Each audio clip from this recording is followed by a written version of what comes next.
Assalamualaikum warahmatullahi wabarakatuh. My name is Nur Fasiha binti Muhammad. So, my group's member Encik Mak Nazri bin Mak Nur and also Miss Naurah binti Mak Saleh. So today we are going to present about the application of al-Masyaqqah Tajlibu al-Taysir and the application in fiqh and Islamic finance transaction and also the product. So first one is our table of contents including introduction, meanings, legality, branches and application in fiqh and also Islamic finance, and last one is the conclusion. So first one is introduction. First, al-Masyaqqah Tajlibu al-Taysir, hardship legal facility is one of the 5 major maxims in Islamic law. Okay, as we know that we have 5 major maxims in Islamic finance. First, which is al-umur bimaqasidiha, matter determines by intention. So al-yaqinu la yazabilu shak. Okay, certainty is not overcome by doubts. And then ad-darar yuzad, which is mean harm must be is to be eliminated, and also al-adatu muhakkama, custom is an arbitrary. And last one is al-Masyaqqah Tajlibu al-Taysir, which is our topic for today, means that hardship begets facility. Okay, and second is this maxims denotes Islam concern for living hardship and difficulty and promoting ease. Okay, so these maxims constitute the basis legal concession, which is rukhsah, which Sharia makes available in special case, including in ibadat and then muamalat and also jinayat.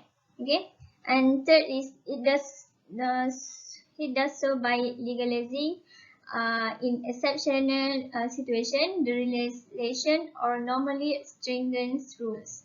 And then second, fourth, this is because Allah does not impose any injunction or prohibition beyond a person's capacity to fulfill. Okay. The last one, Al-Imam Al-Sayyidi in Ashbah while Al-Nazri state that this maxim is surrounding the concession rukhsah in Sharia as well as to overcome the difficulty and hardship. Okay, so this maxim is important, and the scholar have mentioned that all provision and ruling in Islamic law regarding the facilities and concession are deduced from this maxim, which is al-Masyaqqah Tajlibu al-Taysir. Okay, continue with the meaning. Masyaqqah come from the word syaqqa, yashaqqu, mean to be heavy, oppressive, burdensome, unbearable. Maksudnya dia menjadi satu benda yang berat ataupun membebankan ataupun tidak tertanggung. Okay, and then tajlib from the word jalaba or yajlibu means to attract, fetch, bring about. Maksudnya dia untuk menarik ataupun mengambil dan mendatangkan. Okay, taysir is from the verb yasara or yassiru, to make easy, to facilitate. Okay, maksudnya dia memudahkan ataupun membuat mudah. Okay, and then literally al-Masyaqqah Tajlibu al-Taysir can be translated as difficulties and hardship may be the reason for the facility. Okay, maksudnya satu kesusahan, kesukaran tu dia adalah sebab untuk mendapat kemudahan. And then continue with the technical term, it is defined as all law that cause harm to a person, whether the person or his or her property will be relieved by the Sharia to the extent that it is within the individual's capability. Okay, maksudnya semua undang-undang yang mungkin membebankan seseorang, dia akan diringankan oleh Syariah setakat mana ia berada dalam kemampuan individu tersebut. Okay, and then continue with legality of maxims. First come from Surah Al-Hajj verse 78. Bismillahirrahmanirrahim. Wa ma ja'ala 'alaykum fid dini min haraj. Okay, meaning is he has placed no hardship upon you in your religion. Okay, and then second is from Al-Baqarah, verse 286. Bismillahirrahmanirrahim. La yukallifullahu nafsan illa wus'aha. Maksudnya, Allah does not burden any soul with more than it can bear. Okay, so for example, okay, if someone falls sick during the months of Ramadan, so he is allowed to break his fast in that month or in that day, and must perform it later when he is completely recovered. Okay, and then continue with another hadith from number 6404, Sahih al-Bukhari, which is Aisha said, whenever the Messenger of Allah Subhanahu wa Taala was given a choice between two things, he would choose the easier one unless it was a sin.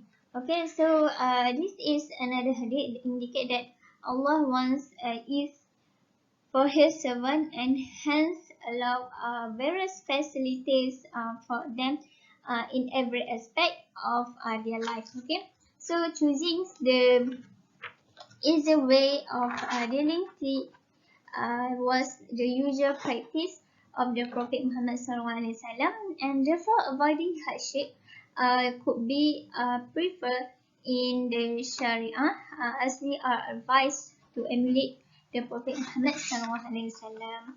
Okay, so next I will pass to Miss Nara. Thank you so much. Assalamualaikum. Thank you, Fasiha. So now I will proceed with branches of al-Masyaqqah, Tajlibu, al-Taisir. So al-Masyaqqah, Tajlibu, al-Taisir divide by two, which is ordinary Mushakum and extraordinary Mushakum. So what is ordinary Mushakum? Ordinary Mushakum is a common difficulties that can be faced without suffering any harm, such as difficulties in performing obligatory act of worship, earning a living, and difficulties in jihad against the enemy. These difficulties do not lead to the relief of the law, as its aim to safeguard the welfare of mankind in this world and in the hereafter. Meanwhile, extraordinary Mushakum is a difficulties that cause misery, that ordinary human being cannot bear and lead to harm, cripple the living system, and hinder effort to do something useful. These are three types of extraordinary Masyaqqah. The first one is extremely challenging. Second one is moderate difficulty. The third one is difficulty that are intermediate. So, yang pertama adalah for extraordinary Musyaqqah, extreme challenging adalah salah satu kesulitan dan kepayahan yang sangat berat dan besar. Contohnya, kesusahan yang menimbulkan kebimbangan, berlaku mudarat pada diri ataupun anggota badan akibat daripada contohnya puasa ataupun qiyamul yang berterusan. Contohnya puasa, setengah orang ada gastrik yang sangat teruk, so dia tak dapat panggil untuk melaksanakan ibadah puasa.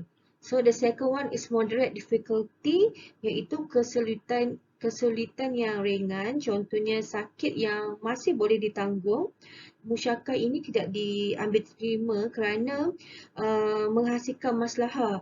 Itu lebih utama dari menghilangkan kesulitan yang sedikit itu.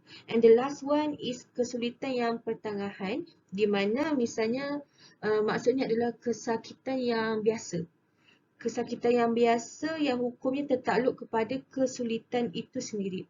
Sekiranya dia hampir kepada tahap masyaqqah yang berat, maka ia perlu diringankan. Dan sekiranya hampir kepada masyaqqah yang ringan, ia sebaliknya. So now we proceed with application of al-Masyaqqah, Tajlibu, al-Taysir in fiqh.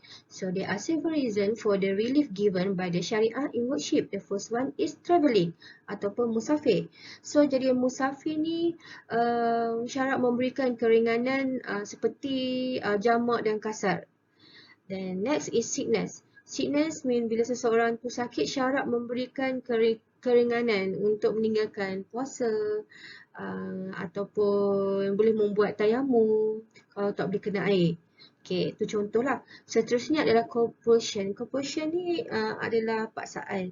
So bila when somebody is threatening brutally and is not able to fight and being forced to say the word disbelief, so then it's okay as long as the person still believe in Allah and hate the actions. The next is forgetfulness, which is lupa. So when someone is forget that's Ramadan and he or she eats, so ibadah itu tidak terbatal kerana dia lupa.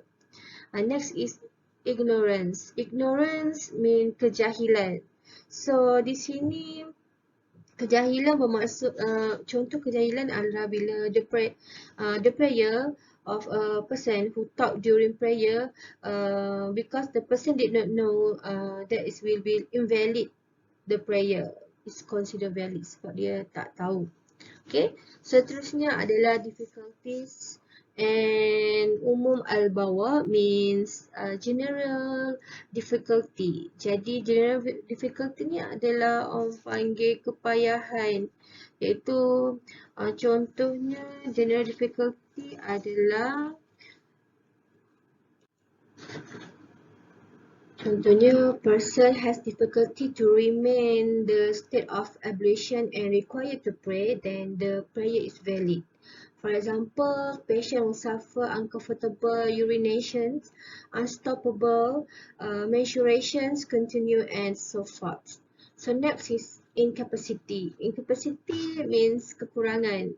For example, people, small children, bayi, insane people, orang gila yang tidak bertanggungjawab keadaan syarak. So ketujuh ni bila ada wujudnya keadaan-keadaan ni, so there is keringanan dan kemudahan untuk kita seorang Muslim.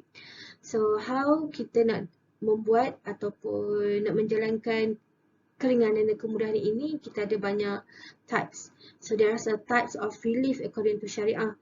The first one is we can relieve by abrogations of duty, means facility to drop the obligation or burden.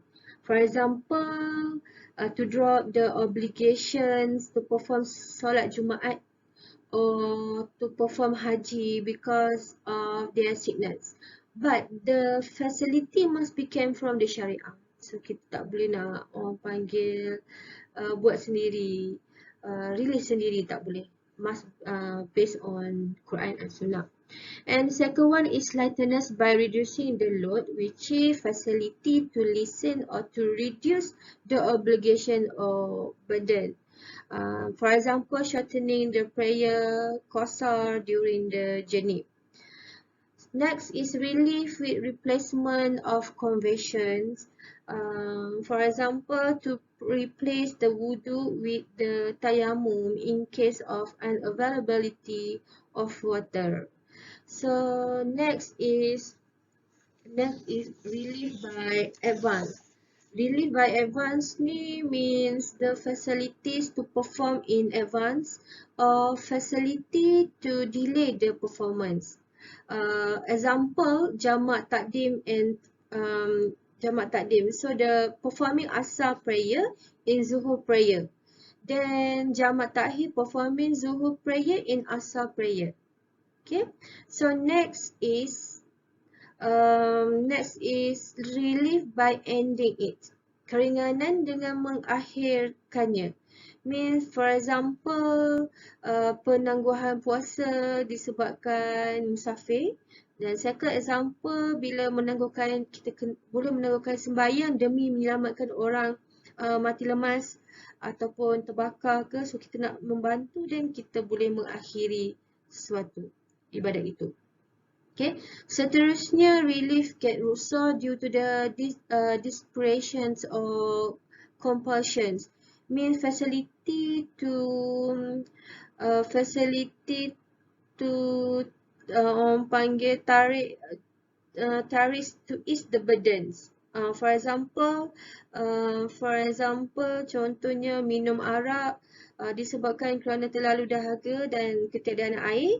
And second one is makan bangkai sebab terlalu terdesak, terlalu lapar dan kita tak ada makanan, so kita dibolehkan memakan bangkai tersebut.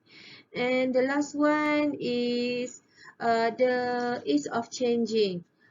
Change means the facility to change. For example, performing calf prayer during the way. So calf means macam menukar ataupun orang panggil cara sembahyang tu tidak seperti yang biasa, tak seperti normal. So menukar dan mengubah kedudukan serta mendirikan sembahyang ketika keadaan ketakutan dan menghadapi musuh. Itu sebagai contohnya. Okay, that's all. So now we proceed with Encik Nazri. Thank you, Ms. Naura. So I will continue our presentation on applications of the Masyaqqah Tajlibu at-Taisir in Islamic banking and finance. So the first one, okay, in terms of the import and export letter of credit, LC. So the international trading, okay, carried out without meeting face-to-face between importer and exporter. So the risk arises in terms of to the seller, the possibility buyer does not want to pay for his purchases or incurred with a late payment. So the second one is to the buyer, whereby the seller, okay, the possibility of the seller does not send the goods, or the quality of the goods sent does not match the order. And then the third one is the market risk, okay, caused by the fluctuations of the foreign exchange rate.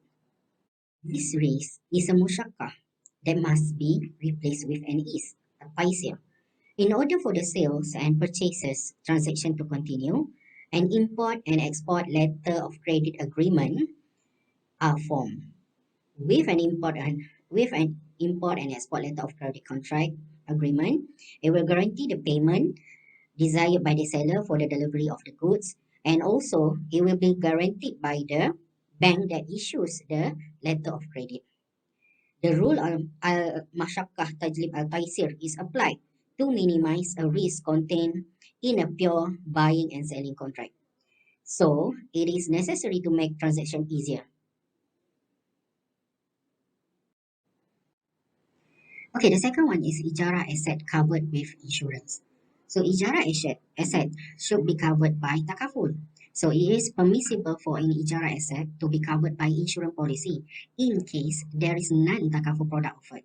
Okay, hence, customers should be given the flexibility to subscribe to insurance based on factors there is no takaful coverage offered for a certain sector of classes. And also if the application was rejected by all takaful operator, or the insurance coverage cost is significantly more competitive than the takaful coverage. So these difficulties is reduced by providing relief for taking out insurance coverage. Okay, the third one is the Asylum Contract. So buy Asylum is a sale, purchase and buy transactions in which the seller is paid in advance for the preparations of future delivery items. So in Islam, the selling of a commodity that the seller does not own is prohibited in principles.